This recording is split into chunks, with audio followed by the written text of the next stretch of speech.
Watch me get it live. On top. Watch me get it live. On top. Watch me get it live.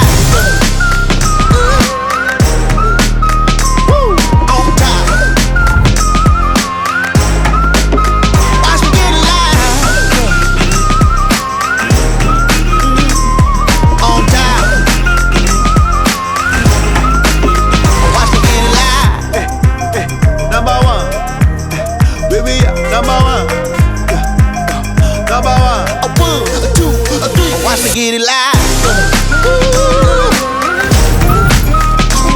On top. Watch me get it live.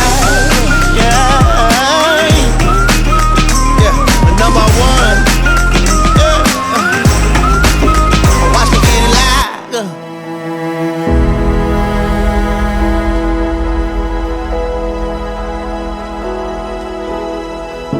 My dearest Rendell, 14 years ago, I've met a boy sa ilalim ng puno sa likod ng classroom. Tahimik, mahiyain, mabait, gentleman.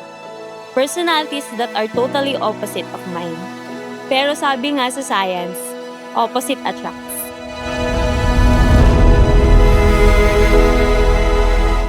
The day na nakaupo kami sa punong yun habang nag-iintay ng klase at dumating yung oras na dumaan kayo sa harapan namin. Kaya napatanong ako sa kaibigan ko, Cholo, kilala mo ba yun? Oo, si Jelly yan. Kaklase ko nung elementary. Doon ko naisip na hindi pala klase yung iniintay ko, kundi pagdating mo sa buhay ko. Tunay nga pala yung na-love at first sight.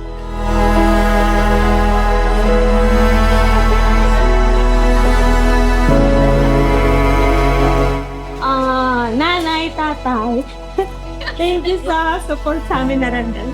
Maraming salamat.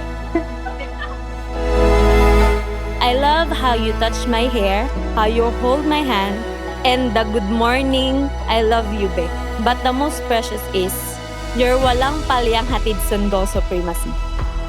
An independent turns to soft-hearted and baby girl. Actually, matagal nang nagsimula ang love story natin.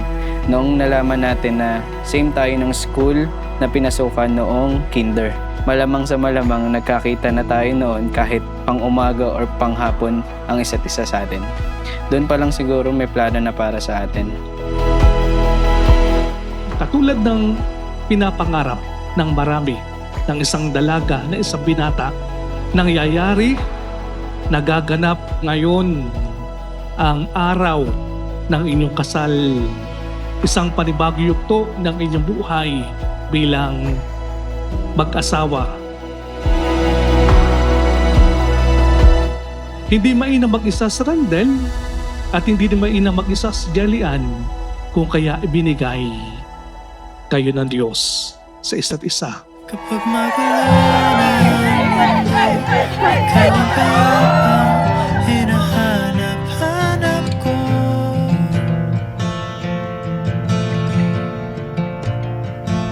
Kumakabog.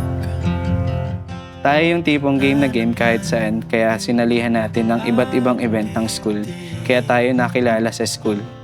Dahil sa mga eksena ko nga ginawa para sa mga sorpresa, every monthsary or every anniversary natin na ginagawa ko kahit sa gitna ng oval. Thank you sa lahat. Sa pagpapalaki mo sa akin. Salamat sa lahat. Hanggang sa naging college tayo at sinubok dahil magkalayo tayo ng school.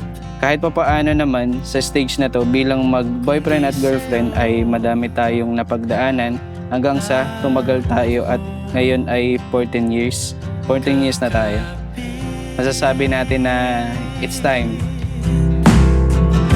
Kapag magulo na ang mundo, ikaw ang payapang hinahanap-hanap ko.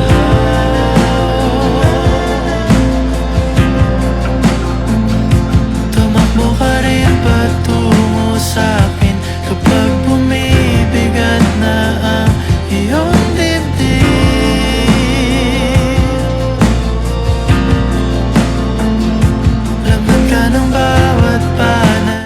Marami nagtatanong kung anong sikreto natin.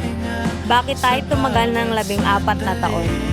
Ang lagi ko lang sinasagot ay pagiging kontento.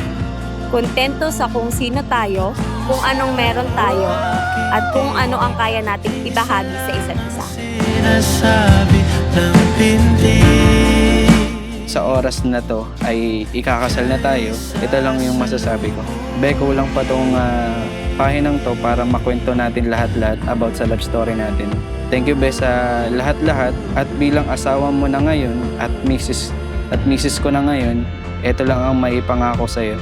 Habang buhay ako, di mawawala ang pagmamahal ko para sa'yo at sa magiging pamilya natin. More and more gala pa. I love you so much. Thank you.